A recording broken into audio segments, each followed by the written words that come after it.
नमस्कार। Mind care with विजय करांडे में आपका स्वागत है।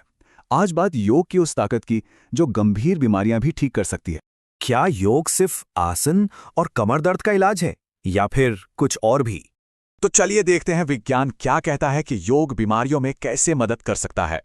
आंद्रियास मिशाइलसन जैसे कई रिसर्चर ने योग के असर पर बहुत गहराई से स्टडी की है।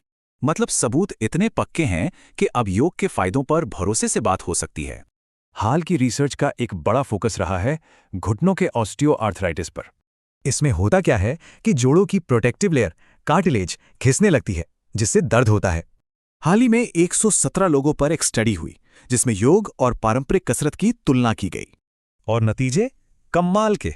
योग उतना ही असरदार था, पर मोटिवेशन और क्वालिटी ऑफ लाइफ में कहीं बेहतर। स्पोर्ट्स साइंटिस्ट्स भी मानते हैं कि ऑस्टियोआर्थराइटिस के इलाज में मोबिलिटी यानी गतिशीलता सबसे जरूरी है। आसनों को मॉडिफाई भी किया जा सकता है, जैसे ब्लॉक का इस्तेमाल इस आसन को कितना आसान बना देता है। और हाँ, स्ट्रेचिंग योग का ये जरूरी हिस्सा भी जबरदस्त फायदे देता है। इससे ब्लड फ्लो बेहतर होता है, टिश्यूज खुलते हैं और पुराने दर्द में भी आराम मिलता है। योग सिर्फ शारीरिक नहीं बल्कि तनाव और थकान जैसी अनदेखी तकलीफों में भी बहुत असरदार है।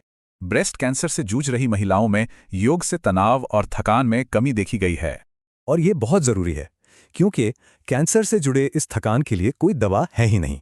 ग्रुप सेशंस में लोगों ने दर्द में कमी के साथ साथ एक दूसरे से जुड़ाव भी महसूस किया। अब बात करते हैं सांसों की। योग का एक और अहम हिस्सा है प्राणायाम, यानी धीमी और गहरी सांसें। ये प्रैक्टिस नर्वस सिस्टम को शांत करती है और इसका सीधा असर दिल पर भी पड़ता है। जी हाँ, योग के फायदे दिल की गंभीर बीमारियों तक में भी देखे गए हैं, जैसे कि एट्रियल फिब्रिलेशन, एक ऐसी कंडीशन जिसमें दिल की धड़कन अनियमित हो जाती है। एक स्टडी में पता चला कि योग ग्रुप में अनियमित धड़कन के मामले काफी कम हुए। असल में योग दिल में ब्लड फ्लो को बढ़ाता है, जो उसकी रिकवरी में मदद करता है।